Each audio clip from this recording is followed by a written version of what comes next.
इस दुनिया में आने के पहले साल में ही तूने बस थोड़ी सी ताकत बढ़ाई और एक मुक्के में लाश के टुकड़े कर दिए। दूसरे साल और ताकत आई तो तलवार छुरी भी कुछ नहीं कर पाई। खाली हाथ से चाकू को लोहे की गोली बना दिया। इसी हुनर के दम पर शहर में एक सरकारी नौकरी मिल गई और सरकारी खाना नसीब हुआ। तीसरे साल दा किन और उत्तरी दुश्मनों में जंग छिड़ गई। किस्मत से तेरा कोई अपना नहीं था। सरकार डर था तू भागेगा या बगावत करेगा, इसलिए तुझे लड़ाई में नहीं भेजा। लेकिन बुरी बात यह हुई कि तेरे दरोगा साहब को जंग में भेज दिया गया। जाने से पहले दरोगा साहब आंखें भरे हुए अपनी 10 साल की बेटी शु चिंगरान को तेरे हवाले कर गए। वो जाना एक तरफा सफर बन गया। चौथे साल 4 पॉइंट ताकत के साथ आम दुनिया में तो लगभग अजय था। एक गैंग ने शहर पर हमला किया तो तूने अकेले 20 से ज्यादा लोगों को काट दिया। बूढ़े नगर प्रमुख ने तुझे अपना उत्तराधिकारी माना और लोगों ने तुझे रक्षक का दर्जा दिया।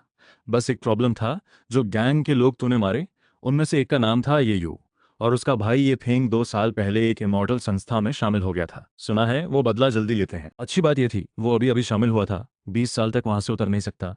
तूने हिसाब लगाया और चैन की सांस ली। 20 साल बाद कौन किसे मारेगा कहना मुश्किल है। 11वें साल 10 पॉइंट ताकत के साथ एक मुक्के से वैक्यूम बन जाता था।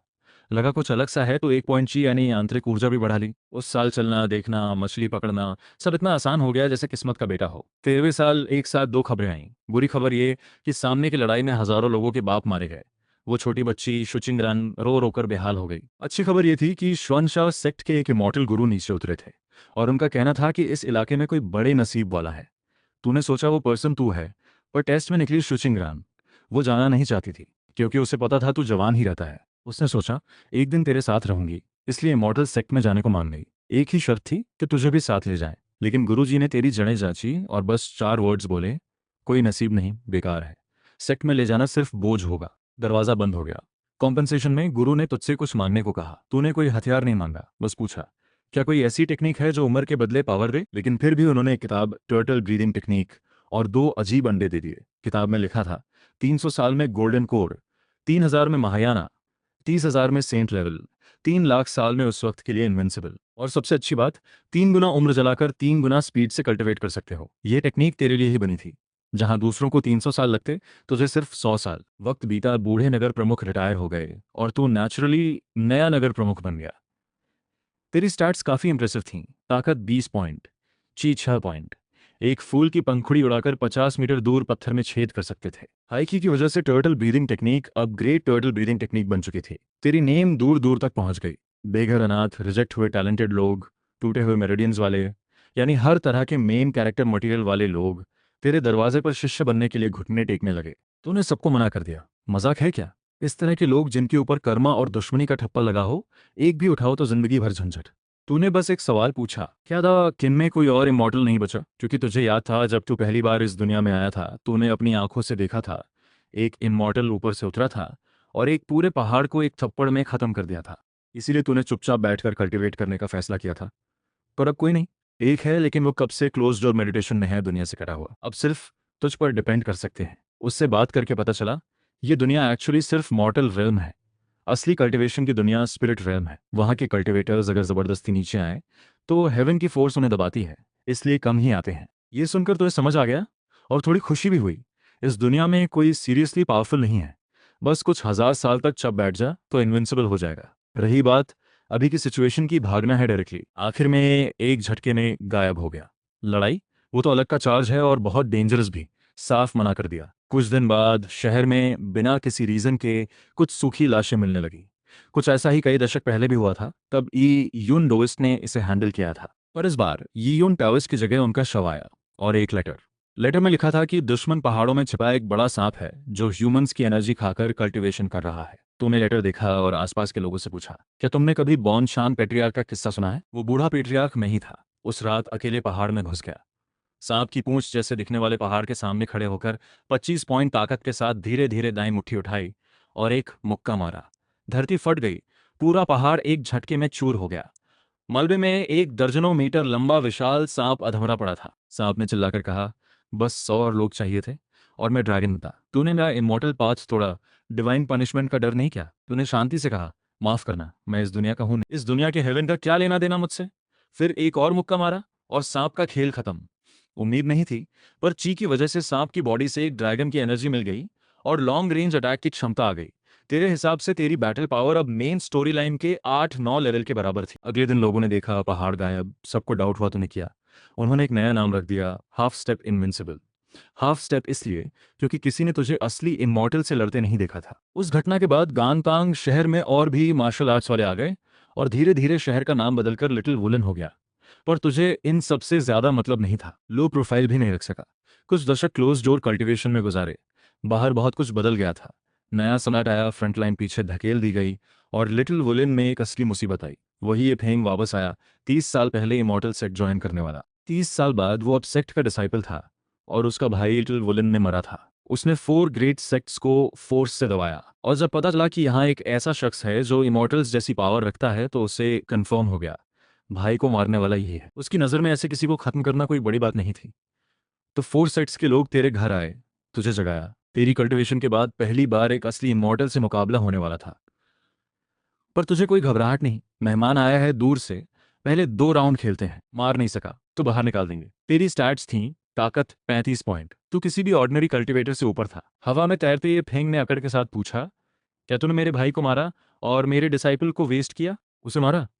हाँ, और तुम जैसे लोगों को खत्म करना तो और भी आसान जस्टिफिकेशन देता है।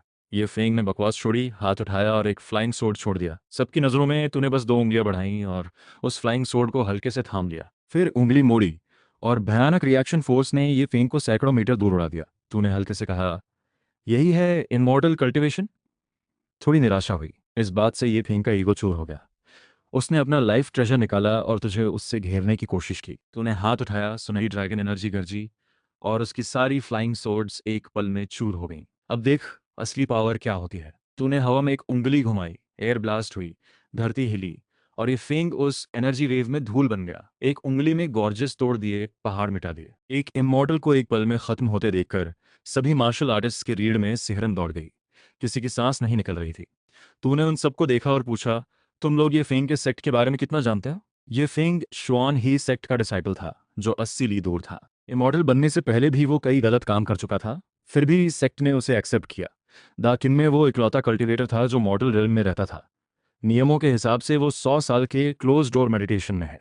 उम्मीद है वो बूढ़ा सच में वहीं बैठा है। ये फेंग जैसे बुरे लोगों को खत्म करना तो अच्छी बात है, इसके बाद तेरी जिंदगी शांत हो गई। 4 सेक्ट्स के लीडर्स ने तेरे उस पुराने घर की मरम्मत करवानी चाहिए, पर तूने मना कर दिया। 80 साल बीत गए, सब पुराने लोग जा चुके थे। बस वो पुरानी झोंपड़ी अभी भी थी, पुराने जमाने की निशानी। उसे रखना जरूरी था। थोड़े दिन बाद वही पुराना ऑफिशियल जो 5वें दिन का शहर का अधिकारी था फिर आया, जो कभी जोश में था अब बूढ़ा हो चुका था। सफेद बाल, झुकी कमर। तूने एक ही बात कही, इतने साल बाद भी जंग खत्म नहीं हुई। सम्राट की मृत्यु हो गई, नया राजा आया, दरबार में उथल पुथल मच गई। पहली डिफेंस लाइन टूट चुकी थी। किसी तरह क्राउन प्रिंसेस स्वयं युद्ध भूमि पर गई, किताबें पढ़ी थीं और इससे दूसरी लाइन बची। दाकिन के पास अब कोई सेनापति नहीं था। इमॉर्टल सेक्स भी काम नहीं आ रहे थे। सिर्फ आप ही बचा सकते हैं। क्राउन प्रिंसेस खुद मोर्चे पर। दाकिन में कोई नेता नहीं बचा जो एक औरत को आगे भेजना पड़ा। तू मना करने ही वाला था पर रुक गया। बूढ़े आदमी ने सोचा तू अभी भी नहीं जाएगा और बोला, प्रिंसेस एक औरत जरूर है पर उनमें फाउंडर एम्परर जैसा जज्बा है। उनका कहना है अगर दाकिन टूटा तो इस देश की जनता उत्तरी दुश्मनों की ब्लड स्लेव्स बन जाएगी। मैंने कब मना किया? बस ये बताओ जगह कहाँ है? तूने अपनी टोपी उठाई। बूढ़े ऑफिशियल ने भावुक होकर कहा, 3000 ली दूर है। 3000 ली? कम से कम मुझे छोड़ने तो आओ। पर बात पूरी होती उससे पहले एक तेज हवा चली। बूढ़े आदमी की आंखें बंद हो गईं। जब खुली, घर खाली था। बस जमीन पर तेरे आधे फुट गहरे पांव के निशान थे। और 3000 ली दूर युद्ध भूमि पर द्वान ग्वान पास खून सी लाल शाम में डूबा हुआ था। यह शहर की आखिरी दीवार थी जो हिलने लगी थी। ऊपर लाशें बिछी थीं। एक टूटे झंडे तले क्राउन प्रिंसेस लियू रुयन चांदी के कवच में खड़ी थी जो खून से काला हो चुका था। टूटी तलवार थामे हाँफ रही थी। वो दक्कन के शाही परिवार की आखिरी शान थी। शहर के बाहर काले बादलों की तरह उत्तरी दुश्मनों की सेना थी, पर वो अटैक नहीं कर रहे थे क्योंकि आसमान में एक खून रंगे कपड़े पहने बूढ़ा तैर रहा था।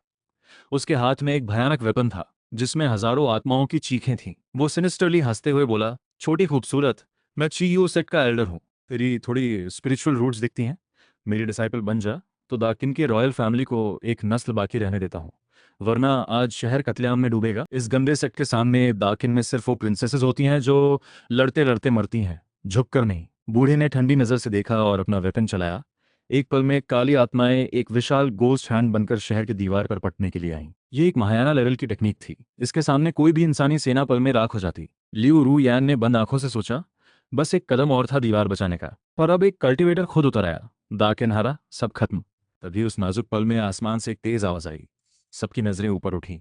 एक नीली रोशनी जैसे उल्का गिरती है, पहले से भी तेज आई और उस भूतिया गोस्ट हैंड से जा टकराई। कोई फैंसी स्पेल नहीं, कोई मैजिक नहीं, बस प्योर रॉ मोमेंटम। वो गोस्ट हैंड जो शहर को खत्म कर सकती थी, उस नीली रोशनी से टकराते ही धूल बनकर उड़ गई। फिर वो रोशनी आगे बढ़ी और दीवार के सामने जमीन पर जा गिरी। धरती जोर से हिली जैसे 10 नंबर का भूकंप आया हो। वो शॉक वेव सीधे गई और लाखों उत्तरी घुड़सवार अपने घोड़ों समेत हवा में उछल गए। पल भर में सब शांत हो गए। खिली हुई उत्तरी सेना हो या दीवार पर के सैनिक, सब के सब हक्के बक्के थे। धुएं के बीच में धीरे धीरे खड़े हुए, कंधे पर लगी मिट्टी झाड़ी, टोपी सीधी की और खुद से बोले, रास्ता थोड़ा लंबा था, उतरते वक्त जोर थोड़ा ज्यादा हो गया। यहाँ का बॉस कौन है? लियू रुयान थोड़ी देर बाद बोली, मैं हूँ। फिर पूछा, आप किस मॉडल माउंटेन से हैं? मैं कोई मॉडल नहीं हूँ। तू पलट गया, दीवार की तरफ पीठ करके आसमान में तैरते उस खून रंगे बूढ़े को देखा। मैं बस एक नगर प्रमुख हूँ, सुना था यहाँ कोई झंझट हो रहा है तो समझाने आया। आसमान में वो बूढ़ा तुझे स्कैन करने लगा। तेरे अंदर कोई स्पिरिचुअल एनर्जी नहीं, तो बस एक मार्शल आर्टिस्ट है जो थोड़ा बाहरी टेक्निक जानता है। समझ नहीं आया उसका गोस्ट हैंड कैसे टूटा, पर कल्टीवेटर्स के अंदर आम इंसान के लिए जो नफरत है वो हड्डियों तक घुसी हुई थी। बूढ़ा गुस्से से लाल हो गया और एक लाल फ्लाइंग सोर्ड निकाली जो तेरी भौं की तरफ तीर की तरह आने लगी। लिऊ रुयान ने घबराकर चिल्लाया, सावधान! पर तू वहीं खड़ा रहा, हिला तक नहीं। जैसे ही वो सोर्ड एक पल में तेरी आंखों के बीच पहुंचने वाली थी, तूने दाईं उंगली उठाई और हल्के से चटकाई। वो iron cutting lower grade spiritual sword तेरी एक उंगली से उछल गई। उसकी रिएक्शन फोर्स इतनी थी कि सोर्ड की बॉडी टूट टूट कर टुकड़ों में बिखर गई। अपना लाइफ ट्रेजर टूटते देख आसमान में तैरते बूढ़े के मुंह से खून आया। उसकी आंखें डर से भर गईं। यह इम्पॉसिबल है। ऐसी बॉडी कैसे? कोई बॉडी कल्टीवेटर भी नहीं बचाता स्पिरिचुअल फ्लाइंग सोर्ड को एक उंगली से। बहुत कमजोर है। फिर तूने घुटने थोड़े मोड़े, पाँव के नीचे जमीन धंस गई। एक पल बाद तू 100 मीटर आसमान में था, उस बूढ़े के ठीक सामने। ये उड़ना नहीं था, सीधे जंप था। उसकी आंखें फट गईं। उसने बस एक शील्ड बना लिया और बोला, दोस्त माफ कर दो, मैं चीओ सेक्ट का हूं। तूने बिना किसी एक्सप्रेशन के एक मुक्का मारा। कोई टेक्निक नहीं, बस प्योर पावर। मुट्ठी की एज ने एयर कंप्रेस किया, एक एयर कैनन बना और उस शील्ड को कागज की तरह तोड़ दिया। मुट्ठी बूढ़े की छाती के पार निकल गई और उसके पीछे 1000 मीटर लंबा वैक्यूम ट्रेल बन गया। बूढ़ा आंखें फाड़े अपने सीने का छेद देखता रहा। मरते मरते भी समझ नहीं पाया यह किस तरह की ताकत थी। तू ग्रेविटी के साथ नीचे उतरा और लियू रुयान के सामने खड़ा हो गया। उत्तरी सेना ने यह देखा कि उनका इमॉर्टल जैसा आदमी एक मुक्के में मारा गया तो सारी सेना में हड़कंप मच गया। सेनापति, सैनिक सब भागने लगे। द किन की दीवार पर एकदम सन्नाटा था। सब सैनिक डरी हुई नजरों से तुझे देख रहे थे। तूने उन्हें इग्नोर किया और सामने खड़ी लियू रुयान को देखा। खून से लथपथ चेहरे के बावजूद उसकी शान दिखती थी। उसने गहरी सांस ली और झुककर कहा, इमॉर्टल गुरु, बचाने का एहसान। अगर आप कुछ मांगे तो जान भी हाजिर है। तूने हाथ हिलाया। एहसान की जरूरत नहीं, बस एक बात पूछनी थी। प्रिंसेस, कृपया जो पता हो बताइए, लियू रुयान ने कहा। जो भी पता है छुपाऊंगी नहीं। तूने जमीन पर पड़े उस खून रंगे बूढ़े की लाश की तरफ इशारा किया। इसने कहा था वो चियू सेक्ट का है। क्या वो लोग बदला लेने आएंगे? चियू सेक्ट स्पिरिट रेल्म के उत्तरी कांगियन माउंटेन्स में है। स्पिरिट रेल्म और मॉर्टल रेल्म के बीच रुस है। जबरदस्ती नीचे आए तो पावर काफी कम हो जाती है। क्या आप चियू सेक्ट के बदले से डरते हैं? तूने हाँ में सिर हिलाया और चैन की सांस ली। अच्छा, काफी दूर है। छोटे को मारा था, अब बड़े के आने का डर था। मुझे झंझट सबसे ज्यादा पसंद नहीं। चलो, अगर कोई काम नहीं तो दुनिया फिर मिलेंगे। क्योंकि तेरे पास कोई स्पिरिचुअल रूट्स नहीं थे। आम कल्टीवेटर तुझे देखकर भी कुछ समझ नहीं सकते थे। जाने से पहले तूने हल्के से टोपी नीचे की और बोला, आज का किस्सा किसी को मत बताना। फिर एक कदम में रात के अंधेरे में गायब हो गया। गान तांग वापस आकर ऐसे रहा जैसे कुछ हुआ ही नहीं। 85वें साल ताकत 40 पॉइंट हो गई, पर अब सिर्फ ताकत बढ़ाने से कोई फर्क नहीं पड़ रहा था। शरीर इतनी जबरदस्त पावर को बैरली संभाल पा रहा था। तो तूने तय किया अगले साल से कॉन्स्टिट्यूशन पॉइंट बढ़ाएगा। 90वें साल द किम की फीमेल एम्परर लियू रु यान ने पूरे देश को एकजुट कर लिया था। वो पैलेस की गहराई में एक बेनाम पत्थर के सामने हर अमावस पूनम को जाती थी। बहुत कम लोग जानते थे वो किसी का इंतजार कर रही थी। और तू शहर के तालाब किनारे मछली पकड़ रहा था। इन 10 सालों में 5 पॉइंट कॉन्स्टिट्यूशन, 5 पॉइंट ची बढ़ाई थी। अब तेरा शरीर टॉप क्वालिटी स्पिरिचुअल इक्विपमेंट जैसा था। अब तो फुल स्पीड एनर्जी ब्लास्ट भी बस थोड़ी खरोंच दे सकती थी। और 95वें साल एक मार्शल आर्टिस्ट से गलती से एक टॉर्न मैप मिला। उस पर स्पिरिट रेल्म का एक टेलीपोर्टेशन फॉर्मेशन था। तूने देखा और किताबों में दबाकर टेबल की टांग के नीचे रख दिया। स्पिरिट रेल्म जाना मजाक है क्या? सुना है वहाँ गोल्डन कोर लेवल वाले सड़क पर घूमते हैं और महायाना वाले हर तरफ हैं।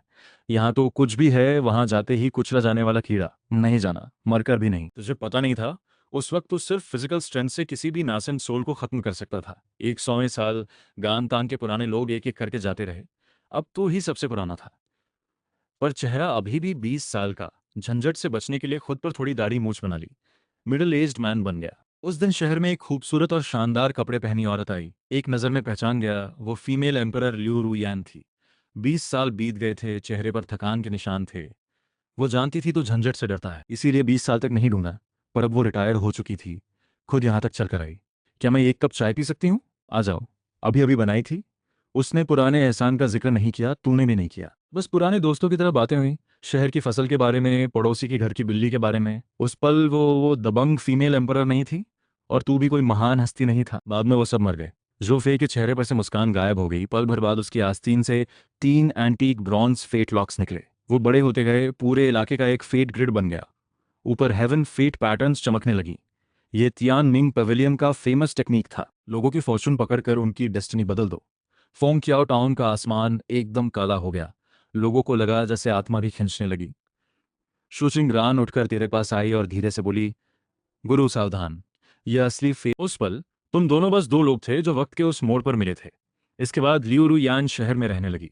तेरे बगल में एक छोटा घर लिया, रोज फूल लगाती, बागबानी करती, कभी कभी तेरे यहाँ खाना खाने आती। तेरी कल्टीवेशन के बारे में कभी नहीं पूछती, और तू भी राज दरबार की बातें नहीं करता। शहर के लोग कहने लगे, बुढ़े नगर प्रमुख को आखिरकार कोई मिल गया। तू सुनकर बस मुस्कुरा देता, न एक्सप्लेनेशन देता, न इनकार करता, क्योंकि तू जानता था इंसान की जिंदगी बहुत छोटी है। 115वें साल, इन 15 सालों में ताकत 50 पॉइंट, कॉन्स्टिट्यूशन 20 पॉइंट हो गई। तेरे शरीर की डेंसिटी अब डरावनी थी, चलते वक्त जोर पर कंट्रोल रखना पड़ता था। और उसी साल बर्फीली सर्दियों में बगल के घर में खामोशी थी। दरवाजा खोला तो सफेद बाल वाली लियू रुयन आर्म चेयर में लेटी थी, ऊपर एक मोटी रजाई ओढ़े, जो पहली मुलाकात के वक्त की थी, अब थोड़ी पुरानी हो चुकी थी।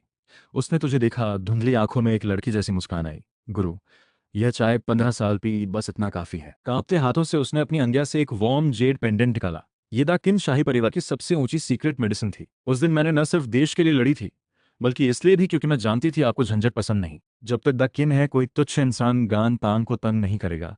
अब मैं जा रही हूँ। क्या इस जिंदगी में आपके साथ बची हुई उम्र गुजारना नसीब हुआ? ये कहना बड़ी बात नहीं थी। उड़ती बर्फ में वो लेजेंडरी फीमेल एम्परर मुस्कुराते हुए चली गई। तू बर्फ में खड़ा रहा काफी देर तक। आखिर में उसकी कब्र के सामने एक गर्म चाय उड़ेली। अगले जन्म में रॉयल फैमिली में मत जन्मना, किसी लॉन्ग लिफ्ट के चक्कर में भी मत पड़ना। एक प्यार करने वाला मिले, उसके साथ पूरी जिंदगी बिताना। 120वें साल एक अजीब बेचैनी फिर महसूस हुई। डर नहीं था, बस ऐसा लगा कि यह दुनिया तुझे रिजेक्ट कर रही है। तेरी पावर इतनी ज्यादा थी कि हर सांस से आसपास का स्पिरिचुअल एनर्जी डिस्टर्ब होता था। ज्यादा सावधानी से खुद को कंट्रोल करना पड़ता था। दिन भर उस पुरानी टेबल के सामने बैठता, जिसके नीचे टॉन मैप दबा था। तभी एक दिन आसमान सच में फट गया। गान तान के ऊपर आसमान एक टूटे हुए शीशे की तरह दरक गया, और एक विशाल काली वर्लपूल बन गई। और बुरी बात, तू वर्ल्ड्स इंटेंशन फील कर सकता था। ये दुनिया अब तुझे निकालना चाहती थी। ये लो लेवल मैप तेरे जैसे फुल मैक्स कैरेक्टर को रखने के काबिल नहीं था। आसमान से असेंडिंग लाइट की किरणें गिरने लगी। चाहो या ना चाहो, ये दुनिया तुझे बाहर धकेल रही थी। चलो, एक नई जगह ढूंढकर फिर से चुप बैठना होगा। एक सांस ली, पीछे मुड़कर गान तान को देखा। 120 साल की यादें थी यहाँ। घर के अंदर गया, टेबल के किनारे से वो टॉन मैप निकाला, लियू रू यान का छोड़ा हुआ जेड पेंडेंट पहना, फिर एक छोटा बैग उठाया जिसमें सारा सामान था। आसमान में चिल्लाया, रुको, खुद चलता हूँ। एक कदम हवा में रखा और उस बड़ी दरार की तरफ खुद चल दिया। जाने से ठीक पहले गान तान की तरफ मुड़कर एक उंगली चिटकाई। एक सौम्य सुनहरी रोशनी पूरे शहर को घेर गई। वो 5 पॉइंट की सीधे एक परमानेंट ब्लेसिंग में ढाल दी थी। 100 साल तक अच्छी बारिश, अच्छी फसल, ये मेरा आखिरी किराया है। रोशनी चमकी और तू मॉर्टल रेलम से गायब हो गया। गान तान के लोग घुटनों पर आ गए, आंखें भरी थीं। शहर के पत्थर पर कब पता नहीं एक लाइन लिखी हुई थी, यहाँ का चांद जवान है, कोई साल नहीं जानता। जैसे ही आंखें खुली, आसपास की स्पिरिचुअल एनर्जी इतनी घनी थी कि सांस रुकने लगी। ये था स्पिरिट रेलम, कल्टिवेटर्स का पैराडाइज, और वीक के लिए जंगल। एक बड़े असेंशन प्लेटफॉर्म पर खड़ा था, चारों तरफ रंग बिरंगे रोब्स में कल्टिवेटर्स थे। पर जब उन्होंने तुझे देखा, सब हैरान रह गए। ये असेंडेंट ऐसा क्यों दिख रहा है? इस पर कोई स्पिरिचुअल एनर्जी नहीं? तूने थोड़ा नर्वस होने का नाटक किया, धीरे से पूछा। भाइयों, चियो सेट किस तरफ है? ये सुनकर चारों तरफ के कल्टिवेटर्स एक दूसरे को देखने लगे, फिर जोर से हंस पड़े। चियो सेक्ट? वो तो नॉर्दर्न कांग इन माउंटेन्स का एक बड़ा डिमोनिक सेक्ट है। कोई ऑर्डिनरी मॉर्टल वहां जाने की बात करे तो मतलब खुद अपनी मौत ढूंढ रहा है। ये नीचे से किसी ने उनके बंदे से पंगा लिया होगा, जबरदस्ती यहाँ भेजा गया होगा बेचारा। तूने उनकी हंसी को इग्नोर किया, बैग से एक सोने का सिक्का निकाला और सबसे जोर से हंसने वाले मोटे कल्टीवेटर को दिया। भाई बस डायरेक्शन बता दो। उस मोटे भाई को मॉडल की इस हरकत पर थोड़ी हिकारत हुई, पर उसने उत्तर की तरफ इशारा किया। उत्तर में 30 लाख ली दूर, जहां सबसे घने काले बादल हों, वही चीयो सेक्ट है। मेरी सुन, जाना मत। वो लोग जिंदा लोगों को कल्टीवेशन मटेरियल बनाते हैं। तेरी जैसी नाजुक स्किन का तो पूरा शरीर भी नहीं बचेगा। तूने गंभीरता से सिर हिलाया। शुक्रिया भाई, मैं बहुत सुनने वाला हूँ। काम खत्म करके फौरन वापस आऊंगा। ये बोलकर तू उत्तर की तरफ मुड़ा, घुटने थोड़े मोड़े। अगले पल जो असेंशन प्लेटफॉर्म वन जाई ब्लैक आइस स्टोन से बना था, जिसे कोई गॉड लेवल कल्टीवेटर भी नहीं हिला सकता था, वो तेरे पांव तले टूट गया। भयानक रिएक्शन फोर्स ने एक 18 डिग्री का तूफान खड़ा कर दिया। जब सब दोबारा उठे तो वहां नहीं था, बस जमीन पर 100 फुट गहरी एक दरार थी और आसमान में तेरे फिजिकल बॉडी से फटा हुआ वैक्यूम ट्रेल। सब हक्के बक्के। वो मोटा कल्टीवेटर हाथ में सोने का सिक्का थामे कांप रहा था। ये कहां से आया बॉडी कल्टीवेटर का राक्षस? 30 लाख ली नेसेंट सोल पीरियड के कल्टीवेटर के लिए कई दिन का सफर है, पर तेरे लिए बस कुछ जंप्स की बात थी। आधे घंटे बाद नॉर्दर्न कैंगयन माउंटेन्स। हमेशा काला कोहरा, भूतिया हवा। चियो सेट के मेन हॉल में उनका करंट सेट मास्टर श्वे मिंग बड़ी जोर से गुस्से में था। नीचे झुके हुए एल्डर्स थरथर कांप रहे थे। हेड एल्डर ने हिम्मत करके कहा, सेट मास्टर शांत हो जाइए। हमने थाउजेंड्स ऑफ वेज ट्राई किए, जो डिसाइपल्स नीचे भेजे। अगर वो नेसेंट सोल लेवल से ज्यादा थे तो आसमानी बिजली मार दिया। उस इंसान का कोई पता नहीं चला। शुआन मिंग पेट्रियार्क आग बबूला हो गया और कुछ कहने ही वाला था कि एक चमकदार नीली रोशनी आई जिसमें हेवन डिस्ट्रॉइंग एनर्जी थी और सीधे सेक्ट के व्हाइट जेड कोर्टयार्ड पर जा गई। पूरे कैंग इन माउंटेन्स हिल गए। अनगिनत हॉल्स और बिल्डिंग्स क्रैश वेव में ढह गईं। चीखें गूंज उठीं। शुआन मिंग पेट्रियार्क हड़बड़ाकर बाहर आया। कोर्टयार्ड के बीच में एक विशाल गड्ढा था और धुएं में एक पुरानी टोपी पहने धुले फटे कपड़ों वाला एक नौजवान शांति से खुद पर लगी मिट्टी झाड़ रहा था। पैट्रियार्क ने तुरंत स्कैन किया। कोई स्पिरिचुअल एनर्जी नहीं। मॉडल कैसे हो सकता है? अब कौन है? हमारे चियो सेट में क्यों आए? तूने टोपी सीधी की, शांत नजरों से सबको देखा। मैं गान तांग का नगर प्रमुख हूँ। ये सुनते ही सब शांत हो गए। श्वे मिंग पेट्रियार्क की आंखें फट गईं। तू वही है, नीचे का बॉडी कल्टीवेटर? तूने हाँ में सिर हिलाया। मुझे झंझट बिल्कुल पसंद नहीं और किसी का ध्यान भी नहीं चाहिए, इसलिए स्पिरिट रिल्म में पहले ही दिन यहाँ आ गया, सीधे झंझट खत्म करने। श्वे मिंग पैट्रियार्क की आंखों में खूनी किलिंग इंटेंट आई। स्वर्ग का रास्ता था, तूने छोड़ा। नरक का दरवाजा खुद खटखटाया। नीचे तो हम कुछ नहीं कर सके, पर स्पिरिट रिल्म में हम गॉड लेवल हैं। सब elders won the soul destruction formation तैयार करो। इस इंसान को एक एक हड्डी अलग करके आत्मा तक जलाओ। बात पूरी होते होते दर्जनों नासेंट सोल एल्डर्स एक साथ आसमान में उठे। काला कोहरा हजारों भयानक गोश्त में बदला और तेरी तरफ आया। गॉड लेवल पावर का यह हमला देखकर तू जरा भी नहीं हिला। एक गहरी सांस ली, धीरे धीरे दाई मुट्ठी बांधी। ताकत 50 पॉइंट, ची 11 point, great turtle technique, vacuum blast. एक मुक्का मारा। कोई स्पिरिचुअल लाइट नहीं, कोई मैजिक नहीं, बस प्योर फिजिकल डिस्ट्रक्शन। हवा उस अकल्पनीय फोर्स से पल में कंप्रेस हुई और भयानक एक्सप्लोजन हुई। एक fan shaped white energy wave सामने की तरफ फटी। सारे गोस्ट चूर हो गए। वो नेसेंट सोल एल्डर्स चीख भी नहीं पाए। तूफान में ही ब्लड रेन बन गए। एनर्जी वेव रुकी नहीं, सीधे श्वे मिंग पैट्रियार्क की तरफ गई। असेंशन से सेक्ट डिस्ट्रॉय करने में बस 1 घंटा लगा। अब नीचे का कोई कर्मा नहीं बचा, कोई झंझट नहीं। ठुड्डी खुजाते हुए सोचने लगा, स्पिरिट रेल्म की स्पिरिचुअल एनर्जी इतनी डेंस है, टर्टल टेक्निक का इफेक्ट दोगुना होगा। एक शांत जगह ढूंढकर फिर से कुछ हजार साल चुप बैठना है, जब तक सारी स्टैट्स 1000 पॉइंट हो जाएं, तब जाकर शायद सच में इनविंसिबल हो सकूंगा। प्लेटफॉर्म पर हुई घटना आधे दिन में 17 शहरों में फैल गई। ची यो सेक्ट के डिस्ट्रॉय होने की खबर 3 दिन बाद पूरे स्पिरिट रेल्म के नॉर्दर्न बॉर्डर पर फैल गई। पर किसी ने इन दोनों बातों को कनेक्ट नहीं किया। कोई नहीं मान सकता था कि मॉर्टल रेल्म से उड़कर आया एक मॉर्टल 1 घंटे में 3000 साल पुराना डिमोनिक सेक्ट खत्म कर सकता है। यही तुझे सबसे अच्छा लगा? किसी की नजर ना हो, यही बेस्ट है। कैंयन माउंटेन्स छोड़ने बाद जानबूझकर धीमे चला। यह स्पिरिट रेल्म है, मॉर्टल रेल्म नहीं। वहां मन मर्जी से घूम सकता था, यहाँ पहले लो प्रोफाइल में रहना है। दक्षिण की तरफ चलता गया, जहां भी इंसान रहते हों वहां से गुजरा। 7 दिन बाद फेंग क्याओ टाउन नाम की एक छोटी जगह पर रुक गया। पहाड़ के पास था, पानी पास था, स्पिरिचुअल एनर्जी कम थी, बड़े इमॉर्टल सेक्स से दूर था, ज्यादातर हंटर, हब फार्मर और ट्रेडर्स थे। सबसे जरूरी बात, छोटा शहर, कम झंझट। 2 चांदी के सिक्के लिए और एक पुराना घर खरीद लिया जिसमें आंगन था। लिू रुयान का जेड पेंडेंट बेड के सिरहाने टांग दिया। वो टॉन मैप फिर टेबल की टांग के नीचे दबा दिया। तूने पाया, जहां भी जाओ ये मैप टेबल की टांग के नीचे काम आता है। यहाँ की पहली साल में ताकत नहीं बढ़ाई, 1 पॉइंट मैजिक पावर बढ़ाई, और उसी पल अंदर का टर्टल ब्रीदिंग टेक्निक अचानक जल उठा। स्पिरिट रेल्म की स्पिरिचुअल एनर्जी मॉर्टल रेल्म से कहीं ज्यादा घनी थी।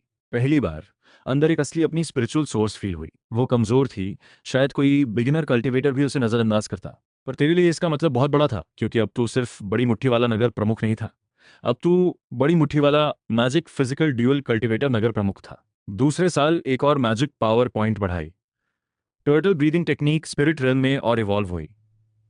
अब सिर्फ एनर्जी अब्जॉर्ब नहीं बल्कि एक नई टेक्निक बन गई। तूने नाम दिया श्वानबू लॉन्जेविटी स्क्रिप्चर। नाम बड़ा था, इफेक्ट भी बड़ा था। ये न सिर्फ कल्टीवेशन स्पीड बढ़ाती थी बल्कि ची, मैजिक पावर और डिवाइन सेंस को एक साथ कंप्रेस करती थी। आसान भाषा में ये तेरे चप बैठने के लिए परफेक्ट थी। तीसरे साल डिवाइन सेंस फैलाई, पूरा फेंग क्याओ टाउन जैसे हथेली पे नजर आया। पूरब में टोफू बेचने वाली विधवा लुक छुपकर बगल वाले ब्लैकस्मिथ को नमकीन साग दे रही थी। पश्चिम में एक गैम्बलर अपनी बीवी की छुपाई हुई सेविंग्स निकाल रहा था और शहर के पीछे बूढ़े नगर प्रमुख अकाउंट्स देखकर सिर पर हाथ मार रहे थे। तूने चुपचाप अपनी सेंस वापस खींच ली। ज्यादा जानना भी झंझट है, पर झंझट खुद चलकर आती है। आधे महीने बाद शहर के बाहर एक 3 आइड वुल्फ डीमन आ गया। बूढ़े नगर प्रमुख और 10-12 सिपाही शहर के दरवाजे पर खड़े, टांगे कांप रही थी। तू भीड़ में पीछे था, बाहर नहीं आना चाहता था, पर उस वुल्फ डीमन ने तेरी बाउंड्री वॉल को ही चुन लिया और आधी दीवार चबा गई। तूने 2 सांसें ली आगे और एक मुक्के में उसका माथा फोड़ दिया। पूरा शहर हक्का बक्का। बूढ़े नगर प्रमुख ने तुरंत घुटने टेक दिए। तूने उठाकर समझाया कि तू बस एक बाहर से आया मुसाफिर है। और अगली सुबह शहर वाले खुद एक पट्टिका लेकर आए और तेरे दरवाजे पर रख दी। उस पर सुनहरे बड़े अक्षरों में लिखा था, कृपया नगर प्रमुख बने। तू दरवाजे पर खड़ा उस जानी पहचानी पट्टिका को देखता रहा। तू स्पिरिट रेल आया था कहीं और जाकर चुप बैठने के लिए, और यहाँ फिर नगर प्रमुख बन गया। तूने 3 बार मना किया, शहर वाले 3 दिन घुटनों पर बैठे रहे। आखिरकार थककर मान गया। नगर चलाने का एक्सपीरियंस तो है, तो स्पिरिट रेल में तेरी पहली ऑफिशियल आइडेंटिटी बन गई, फोंग चाओ टाउन का नया नगर प्रमुख। यह खबर पास के शहरों में फैली और सब हैरान हो गए, क्योंकि किसी ने नहीं देखा था कि एक 3 आइड वुल्फ डीमन को एक मुक्के में मारने वाला कोई नगर प्रमुख बन जाए। और जल्दी ही नगर प्रमुख बनने से नई झंझट आ गई। शहर में अजीब अजीब लोग आने लगे, कंधे पर बड़ी तलवार वाला उदास नौजवान, दुश्मन से भागती खून से लथपथ लड़की, और एक काले कपड़ों में नौजवान जो कह रहा था उसका दंतन टूटा है और 30 साल बाद वापसी करेगा। तूने उन सब के मेन कैरेक्टर जैसे चेहरे देखे और आंखें फड़कने लगी। तूने तुरंत शहर के दरवाजे पर एक नई पट्टिका लगाई। लिखा था, इस शहर में कोई डिसाइपल नहीं बनाते, कोई किताब नहीं देते, शादी नहीं तोड़वाते, किसी का मुंह नहीं तोड़ते।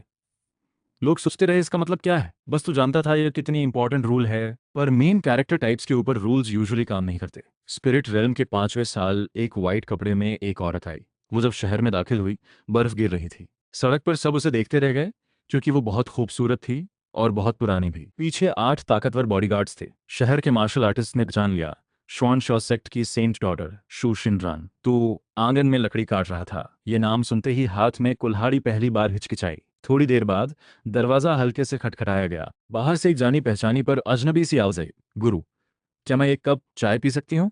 तो वहीं खड़ा रहा काफी देर, फिर उठकर दरवाजा खोल दिया। शुशिन रान का चेहरा वैसा ही था, पर आंखें उससे कहीं गहरी थीं। उसकी आंखें भर आई। मैंने आपको 150 साल ढूंढा। तूने उसे देखा, फिर पीछे के 8 बॉडीगार्ड्स को। आई तो ठीक है, इतने लोग साथ क्यों? शुशिन रान ने कहा, ये मैंने नहीं लाए, ये खुद साथ आए। तूने भौं सिकोड़ी। इसमें झंझट की बू आती है। उसे आंगन में ले गया। वो 8 बॉडीगार्ड्स अंदर आने की कोशिश करने लगे, पर तूने उन्हें एक नज़र से देखा और दरवाज़ा खुद बंद हो गया। उन सबके होश उड़ गए, क्योंकि उन्हें दरवाज़ा खोलने की हिम्मत नहीं हुई। आंगन में शू शिंद्रान पत्थर की मेज पर चुपचाप बैठी चाय बनते देखती रही। उसने नहीं पूछा कि तू इन सालों में कैसा रहा।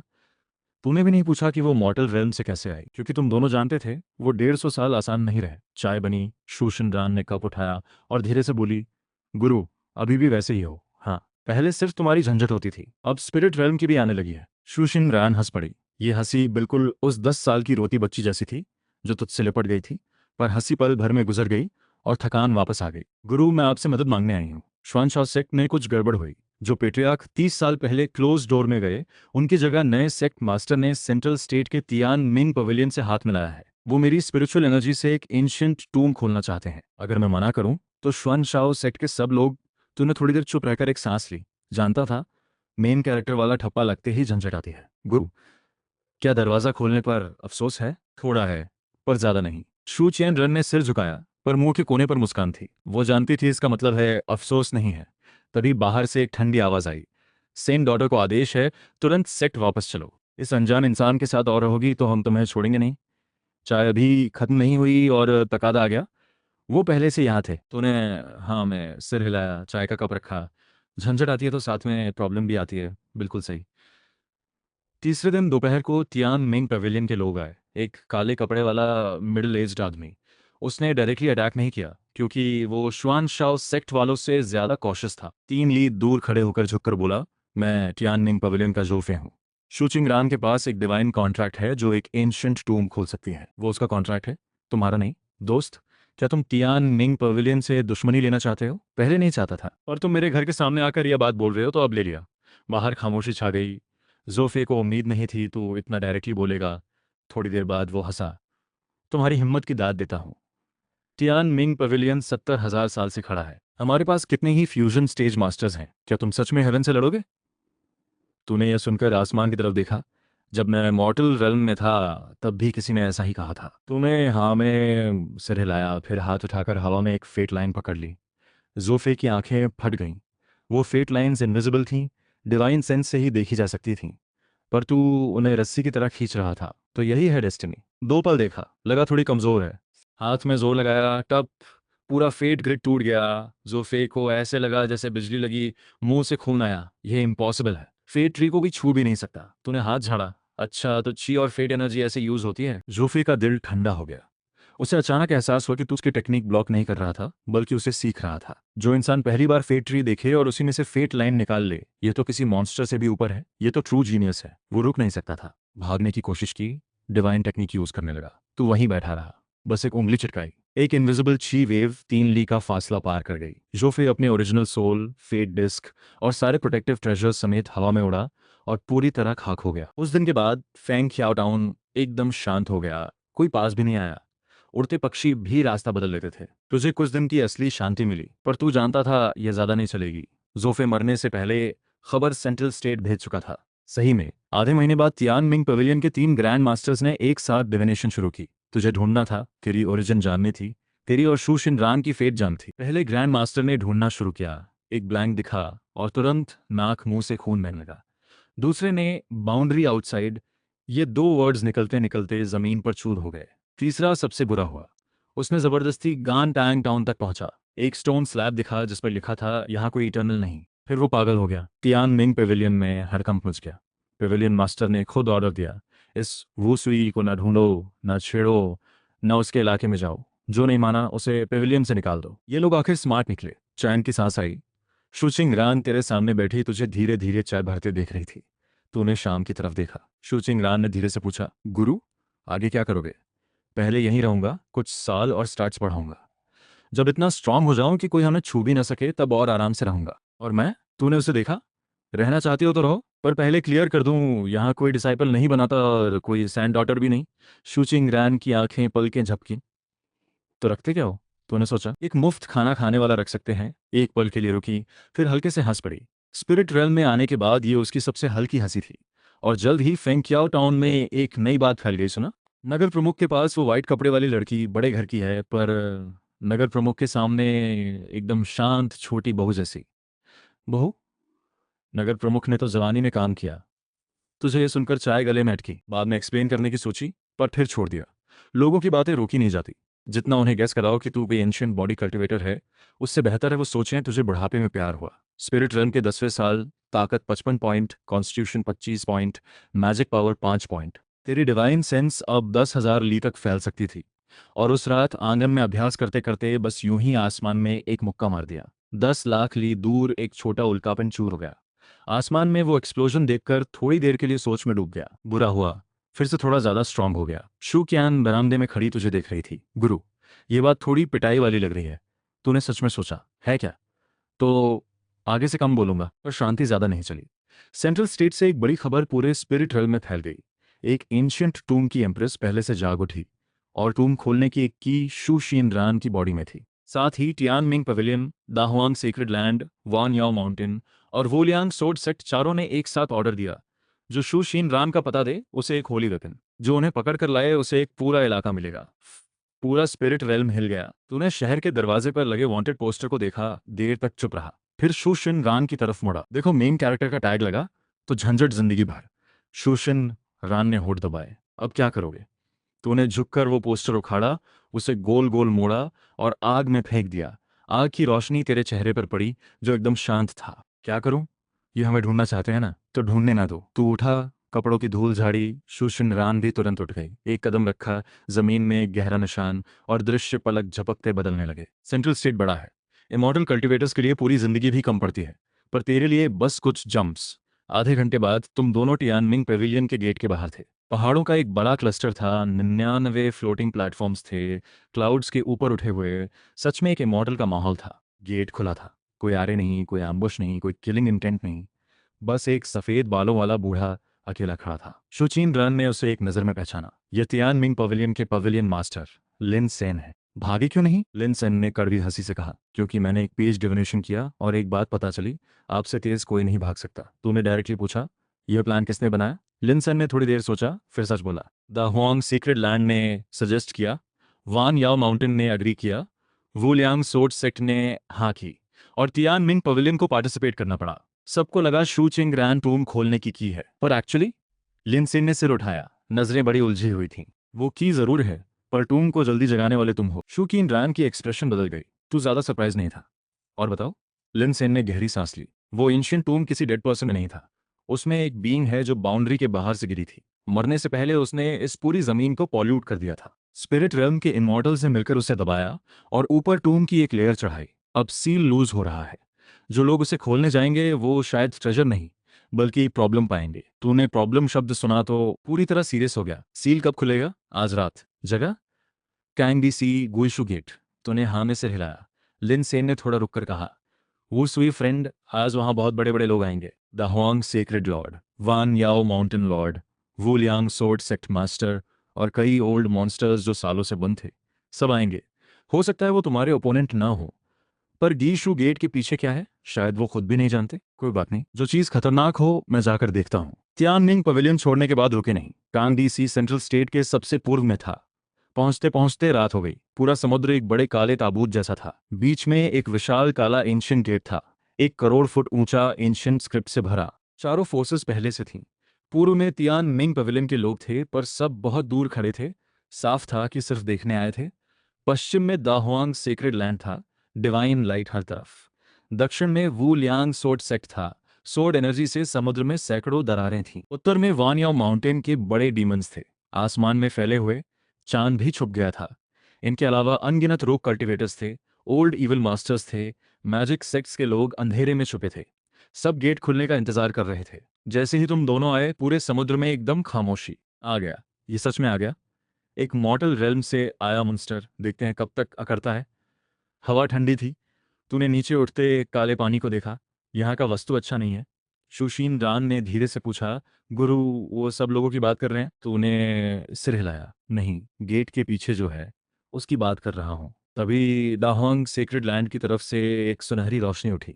एक सोने के कपड़ों में मिडिल एज्ड आदमी आसमान में खड़ा था, पावर जैसे विंटर सन। दाहुआंग सेक्रेड लैंड, जी बोशिंग। शू चिंग रान को हमारे हवाले कर दो, पहले की बात भुला देते हैं।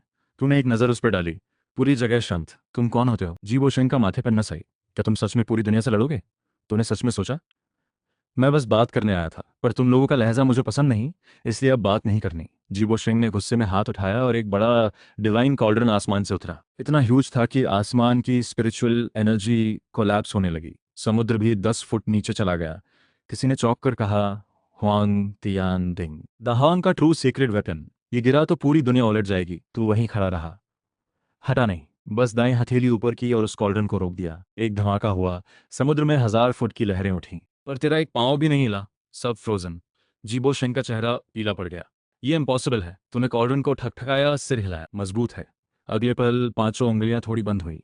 हुआंग टियान डिंग से एक कराहट जैसी आवाज आई। क्रैक्स तेजी से फैलने लगी। जीबो शेंग के मुंह से खून आया। वो चीखा, रुको, पर देर हो गई। एक आवाज हुई। कॉल्ड्रन 4 टुकड़ों में टूट गया। टुकड़े समुद्र में जा गिरे। जीबो शेंग सन हो गया। तूने सबसे बड़ा टुकड़ा उठाकर बैग में रख लिया। यह रहने दो, बाद में पानी गर्म करने के काम आएगा। लोग अभी इससे उबर भी नहीं पाए थे कि वुलियांग सोट सेक्ट से एक आवाज आई। एक ग्रे कपड़े में बूढ़ा हजारों एरोस पर चलकर आया। बोला, वुलियांग सोट सेक्ट का शेडिंग शिंग तुम्हें चैलेंज करता है। तूने देखा और भौहें सिकोड़ी। सोट कल्टिवेटर्स इतने ड्रामेटिक क्यों बोलते हैं? शेतियान ने बिना फालतू बात किए हाथ दबाया। 1 लाख एरोस गिरने लगे। पूरी रात दिन जैसी हो गई। तो वहीं खड़ा रहा। धीरे से दोनों उंगलियां आगे खीं और वो 1 लाख एरोस किसी इनविजिबल वॉल से टकराकर हवा में रुक गईं। फिर 5 उंगलियां बंद की और सारे एरोज एक विशाल आयरन बॉल में दब गए। शेतियान की आंखें लाल हो गईं। मेरी सोच, तूने एक उंगली चिटकाई, वो सोड बॉल उल्के की तरह वापस गया। शेटियान और उसके पीछे 36 सोड मास्टर्स एक ही पल में धूल हो गए। सोड सेक्ट की तरफ से आवाज बंद। तभी बीच समुद्र में वो विशाल काला गेट चमकने लगा। शुचिन रान का चेहरा पीला पड़ गया। गुरु, वो देख रहा है। तूने भी फील किया, ये सच था। गेट के पीछे की चीज सच में तुझे देख रही थी। गेट जोर से हिला और एक मोटी काली चेन टूटकर बाहर आई। सबके चेहरे उतर गए। लिनसेन दूर से घबरा कर बोला, बुरा हुआ, गेट खुलने वाला नहीं, अंदर की चीज खुद निकलने वाली है। गेट खुला। एक पीली सफेद हाथ धीरे धीरे बाहर आई। वो हाथ छुआ था, ऑर्डिनरी दिखता था, पर जैसे ही वो दिखा, 10 लाख ली की स्पिरिचुअल एनर्जी मर गई। सच में मर गई। हिली नहीं, सांस नहीं ली, किसी के कॉल का जवाब नहीं दिया। एक महायाना स्टेज ओल्ड मास्टर ने डर से चिल्लाया, इमॉर्टल। अगले पल उस हाथ ने हल्के से दबाया। वो ओल्ड मास्टर और उसके आसपास सैकड़ों कल्टिवेटर्स एक साथ बिना आवाज के राख हो गए। सब तरफ अफरा तफरी। बड़े बड़े हेड्स जो भी अभी अकड़ में थे, पागलों की तरह भागने लगे। किसी ने ब्लड शील्ड बनाया, किसी ने अपनी लाइफ स्पैन जलाई, किसी ने तो घुटने टेक दिए, पर कोई फायदा नहीं। गेट के पीछे की चीज धीरे धीरे निकल रही थी। एक सफेद कपड़ों में एक फिगर, जिसके पूरे शरीर पर टूटी हुई चेन्स थी। उसकी कोई आंखें नहीं थीं, बस एक स्मूथ सफेद चेहरा। पर जैसे उसने सिर उठाया, सबको लगा जैसे देखा जा रहा है। पहली बार देख रहा हूं, मुझसे भी बड़ी झंझट।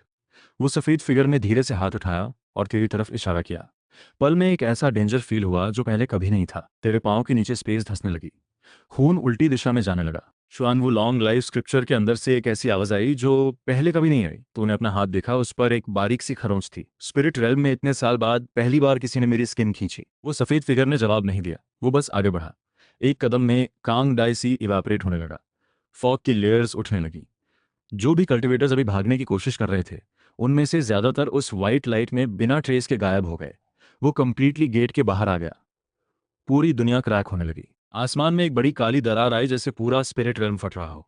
तूने उस दरार को देखा और भौहें थोड़ी सिकुड़ गईं, क्योंकि तुझे अचानक लगा अगर ये चीज ऐसे ही चलती रही तो फ्यूचर में शांति से नगर प्रमुख बनने की जगह भी नहीं बचेगी। ये सोचकर एक लंबी सांस ली। बस प्रॉब्लम फिक्स करने निकला था और फिर मेस क्लीन अप करनी पड़ रही है। शू शिनरान ने तेरी तरफ देखकर धीरे से कहा, गुरु, अगर ये नहीं जीते तो पहले भाग जाओ। तूने मुड़कर उसे देखा। बकवास मत करो, मेरा घर अभी भी फोंग चाओ टाउन में है, टेबल के नीचे मैप दबा है। ये बोलकर एक कदम आगे बढ़ाया। उस पल तूने खुद पर लगी सारी लिमिट्स हटा दी। ब्लड प्रेशर कंट्रोल नहीं किया, डिवाइन सेंस दबाया नहीं, फिजिकल बॉडी को स्ट्रेंथ दी जो सालों से रोक रखी थी। एक धमाका हुआ। तेरी ट्रू ऑरा पहली बार पूरी तरह स्पिरिट रेल्म में फैली। 10 लाख ली के पहाड़ और समुद्र सब हिल गए। जो भागते कल्टिवेटर्स थे वो उस प्योर लाइफ एनर्जी से घुटनों पर गिर गए। सामने वो सफेद फिगर ने रिएक्ट किया। उसके शरीर की टूटी चेन्स उठी, 9 विशाल ब्लैक ड्रैगन्स में बदली और तेरी तरफ आई। तूने पहली चेन पकड़ी, उसी से दूसरी को मारा, तीसरी को एक लात में तोड़ा, चौथी ने कमर में लपेटने की कोशिश की, पर तूने पेट की मसल से उसे ब्रेक कर दिया। दूर खड़े कल्टिवेटर्स के सिर के बाल खड़े हो गए। ये क्या जानवर है? वो सफेद इमॉर्टल फाइनली डायरेक्ट क्लैश छोड़ने लगा। उसने आसमान पर हाथ मारा। वो बाउंड्री क्रैक और चौड़ी हो गई। अनगिनत डार्क शैडोज उस क्रैक से निकलने लगे, जैसे पूरा स्पिरिट रेल्म किसी और चीज से कंटेमिनेट होने वाला था। लिनसन का दिल बैठ गया। वो गेट खोल रहा है, वो सब कुछ अंदर खींचना चाहता है। तूने बाउंड्री आउटसाइड सुना और एक पल के लिए रुक गया। तभी याद आया, टियान मिंग पवेलियन ने जब डिविनेशन में कुछ देखा था, वो 2 वर्ड्स जो वो पूरे नहीं बोल पाए थे, तो यही मतलब था उनका। वो सफेद इमॉर्टल ने तेरी हेजिटेशन देखी, पल में तेरे सामने आ गया और शू शिनरान की तरफ हाथ बढ़ाया। हजारों लोगों की स्पिरिचुअल एनर्जी ऑटोमेटिकली उठी। सफेद सुनहरी चेन्स बनी, उसे रोकने की कोशिश हुई, पर वो बहुत वीक था। तेरी आंखें ठंडी हो गईं। तू मरना चाहता है। पल में तू गायब हो गया। नहीं, गायब नहीं, इतना फास्ट था कि किसी की आंखें काम नहीं आई। जब दोबारा दिखा तो उस इमॉर्टल के पीछे था। तेरा दाईं हाथ उसकी छाती के पार निकला हुआ था। पूरी दुनिया फिर रुक गई। वो सफेद इमॉर्टल ने नीचे देखा। तेरी मुट्ठी में एक काली रात जैसी बॉल थी। वो खून नहीं था, ये उसका सोल था जो लगातार धड़क रही थी। पहली बार फील हुआ हाथ जल रहा है। यह हायर लेवल पार का बर्निंग था, पर एक पल भी हेजिटेट नहीं किया। मुट्ठी बंद की धाए। वो काली सोल बॉल फट गई। सफेद इमॉर्टल कांपा। उसके शरीर पर रोशनी तेजी से बुझने लगी, पर वो तुरंत नहीं मरा। उसके बिना आंखों वाले चेहरे पर एक सी उठी जैसे कोई मुंह हो। एक खुरदरी, बहुत थकी हुई आवाज सीधे तेरे दिमाग में आई, तुम वही हो। तूने सिर थोड़ा टेढ़ा किया। मुझे जानते हो? नहीं, तुम जैसे, एक जैसे लोग। फिर उसकी आवाज टूटने लगी, बॉडी बिखरने लगी। तूने पीछे से पूछा, फिर क्या? आगे क्या था? वो पहले थोड़ा चुप रहा, फिर बस 4 वर्ड्स आए, ऊपर मत जाना। आवाज गई। वो पूरी तरह राख बन गया। उसने जो बाउंड्री क्रैक खोली थी वो भी धीरे धीरे बंद हो गई। आसमान का रंग वापस आ गया। जो भी बचे थे सब तुझे देख रहे थे। कोई खुशी नहीं थी, कोई तालियां नहीं, बस एक डर जो हड्डियों तक उतर गया था, क्योंकि सबने अपनी आंखों से देखा था। एक शख्स जो खुद को नगर प्रमुख कहता है, उसने हाथ से एक इमॉर्टल की जान निकाली। तू वहीं खड़ा रहा काफी देर। शू शिनरान धीरे से तेरे पास आई। गुरु, ठीक हो? तूने अपनी हथेली देखी। अभी भी वो हल्के सफेद निशान थे। ठीक नहीं। शू चेनरान का दिल डूबा। चोट ज्यादा है? तूने सिर हिलाया। चोट नहीं, झंझट बड़ी हो गई। शू शिनरान एक पल के लिए रुकी। इस हालत में भी तो ये सोच रहा था। तभी उस खुले गेट के अंदर से एक हल्की सी रोशनी आई। डिवाइन सेंस ने तुरंत कैच किया, अंदर कुछ है। शू शिनरान ने उस डायरेक्शन में देखा। जाना है? तूने थोड़ी देर सोचा। पहले नहीं जाना था, पर उस इमॉर्टल की आखिरी बातें दिल से निकाल नहीं पा रहा था, खास तौर पर वो तुम जैसे। और ऊपर मत जाना। तूने हाँ में सिर हिलाया। देख कर आते हैं। देखा, चले आए। गेट के अंदर कदम रखा। शुचिंगरान भी पीछे आई। गेट के पीछे की दुनिया टूम नहीं थी, एक टूटा फूटा सफेद ग्रे बंजर था। यहाँ कोई स्पिरिचुअल एनर्जी नहीं थी, वक्त भी जैसे रुका हुआ था। बस एक टूटा हुआ हॉल था, अकेला बंजर के बीच में। हॉल के दरवाजे के सामने एक टूटा हुआ पत्थर का था। उस पर स्पिरिट रेल्म की स्क्रिप्ट नहीं थी, कोई एंशिएंट सिंबल नहीं था। तेरी जानी पहचानी सिंप्लीफाइड चाइनीज कैरेक्टर्स। तू पत्थर के सामने खड़ा हो गया। शुचिंगरान उन कैरेक्टर्स को नहीं पढ़ पाई। धीरे से बोली, गुरु, इस पर क्या लिखा है? तूने ध्यान से पढ़ा, एक एक वर्ड बोला। जो बाद में आओ, अगर तुम ये पढ़ पा रहे हो इसका मतलब मैं हार गया। मैं भी तुम्हारी तरह किसी और जगह से आया था, और तुम्हारी तरह वक्त के साथ स्ट्रांग होता गया। ऊपर तुम्हें दिखती जो बड़ी दुनिया है वो कोई अचीवमेंट नहीं, हिस्ट्री है। असेंशन बस बड़े बच्चे को और बड़े बच्चों के बीच भेजना है। अगर ये पढ़ रहे हो, मैं उस ऊपर वाले जाल को तोड़ नहीं पाया। तुम भी अभी मत जाना। जब तक लगे कि एक मुक्के में आसमान तोड़ सकते हो तब तक रुको। हॉल में मेरी एक लॉन्जेविटी सील है, ये एक इंसान को लॉन्ग लाइफ दे सकती है। पिछले आने वाले के लिए थोड़ा बाकी छोड़ रहा हूँ। तू काफी देर चुप रहा। शू चिंग रान तेरे पास खड़ी थी, कोई सवाल नहीं किया। वो कैरेक्टर्स नहीं पढ़ पाई थी, पर तेरी आंखें पढ़ सकती थी। वहां डर नहीं था, बल्कि एक ऐसी शांति थी जो रास्ता दिखने के बाद आती है। हॉल के अंदर सच में एक ब्रॉन्ज सील थी। उसमें कोई स्पिरिचुअल एनर्जी नहीं, बस तुम्हारी जैसी एक आत्मा की फेमिलियर खुशबू। जैसे ही उसे पकड़ा, समझ आ गया, ये किसी को तुम जैसा नहीं बना सकती, वो सिर्फ तेरे जैसी लॉन्ग लाइफ किसी को दे सकती है। तूने ऑटोमेटिकली शुचिंग रैन को देखा। वो तेरी नजरों से शर्माई, पर हल्के से बोली, गुरु, ऊपर क्या लिखा था? तूने थोड़ा सोचकर कहा, बस लिखा था अभी ऊपर मत जाना। शुचिंग रैन ने हाँ में सिर हिलाया। तो नहीं जाते? उसने इतनी जल्दी जवाब दिया जैसे इसमें सोचने की जरूरत ही ना हो। तू एक पल के लिए रुक गया, फिर हंस दिया। यह ट्रिप में था, झंझट खत्म करने आया था। और झंझट के आखिर में एक और तुम जैसे इंसान ने एक दीपक जला छोड़ा था। गेट छोड़ने से पहले पीछे मुड़कर उस बंजर को देखा, फिर मुक्का मारा। वो पूरी जगह और गेट सब जमीन में धंस गए, हमेशा के लिए गायब। नहीं चाहता किसी और को परेशानी हो। अगर वो एक बार निकल सकता था तो दूसरी बार भी निकल सकता था। इस तरह की चीजें हमेशा दफन रहना ही अच्छा है। कैंग डीसी वापस आकर चारों फोर्सेस के बड़े बड़े नाम वहां घुटनों पर थे। सिर उठाने की हिम्मत नहीं। तूने बस एक सेंटेंस छोड़ा, आज के बाद से जो शुचिंग रान और फेंग चाओ टाउन पर नजर डाले, मैं उसके गेट पर जाऊंगा। किसी ने हाँ नहीं भरी, पर सबको पता था ये कसम से ज्यादा पक्की थी। उसी दिन टियान मिंग पवेलियन ने वांटेड पोस्टर हटा दिया। द हुआंग सेक्रेड लॉर्ड ने 100 साल के लिए गेट बंद कर लिया। वू लियांग सोर्ड सेक्ट ने वो सुई को सेक्रेड बाय फॉरबिडन लिस्ट में डाल दिया। और वॉन याओ माउंटेन ने रात भर में अपना गेट 10 लाख ली पश्चिम शिफ्ट कर लिया। तूने इनमें से किसी की परवाह नहीं की। बस शू चिंग रान को लेकर फेंग चाओ टाउन वापस आ गया। घर था, चाय का केटल था, और टेबल के नीचे वो पुरानी मैप। तूने झुककर उसे निकाला, एक बार देखा, फिर वापस रख दिया। रहने दो। शू शिनरान हंसने से नहीं रोक पाई। उस रात आंगन में बैठकर चाय बनाई, वो ब्रॉन्ज सील पत्थर की मेज पर रखी, उसे उसकी तरफ धकेल दिया। उस बंजर में एक चीज मिली, एक इंसान को बहुत लंबे समय तक जीने देती है। ड्रॉबैक ये है, उसके बाद शायद रोज मुझ जैसे किसी को देखना पड़े। थोड़ा बोरिंग है। शू शिनरान रुक गई। उसने उस सील को देखा, उसकी आंखें धीरे धीरे भर आईं। 150 साल हो गए थे। 10 साल की उम्र से इंतजार किया था, आज पहली बार तूने उसे आगे की बात कही थी। उसने सील उठाई नहीं, पहले सीधे तेरी आंखों में देखकर पूछा, गुरु, ये क्या हुआ? रखना हुआ? तूने चाय का कप थामे काफी देर चुप रहा, फिर बोला, परिवार। ये सुनते ही वो मुस्कुराते हुए सील हथेली में ले ली। चांद की रोशनी में उसकी आंखों में जैसे टूटे हुए सितारे झिलमिलाए। उस रात फेंग चाओ टाउन में कोई तूफान नहीं था, कोई शोर नहीं था। बस आंगन में वो पुराना दीपक जला रहा था पूरी रात। बहुत साल बाद भी स्पिरिट रेल्म में उस रात की कैंग डीसी की बात होती है। लोग कहते हैं उस शख्स की जवानी हमेशा रही। उसने इमॉर्टल को एक मुक्के में मारा। किसी ने कहा वो किसी हायर रेल्म में असेंड हो गया। किसी ने कहा वो किसी सेक्रेड लैंड में रहता है। किसी ने कहा वो कोई एंशिएंट बीइंग का रीइंकार्नेशन है। पर किसी को ख्याल भी नहीं आया कि वो शख्स जिससे पूरा स्पिरिट रेल्म डरकर बात करता था, इस वक्त फेंग चियाओ टाउन के चूल्हे के सामने बैठकर यह रिसर्च कर रहा था कि हुआंग तियान कॉल्ड्रन के टुकड़े से पानी जल्दी गर्म होगा या नहीं। आंगन में शूशन दवाइयां सुखा रही थी। मोहल्ले में बच्चे खेल रहे थे। शहर के पत्थर पर जो नाम लिखे थे वो वक्त के साथ थोड़े मिट गए थे। तो दरवाजे पर खड़े होकर यह ऑर्डिनरी जिंदगी देखता रहा। मन में आया, ये तो ठीक है, वो ऊपर का जाल तो जरूर एक दिन तोड़ेगा, पर आज नहीं। आज बस एक नगर प्रमुख है। बकवास करने वालों को समझाना, पड़ोसियों का हाल जानना, किसके घर की मुर्गी किसके आंगन में घुसी, ये देखना। रहा इनविंसिबिलिटी, लॉन्ग लाइफ और ऊपर के रहस्य, वो सब रुक सकते हैं। वक्त की कमी नहीं। और इस बार तू अकेला भी नहीं।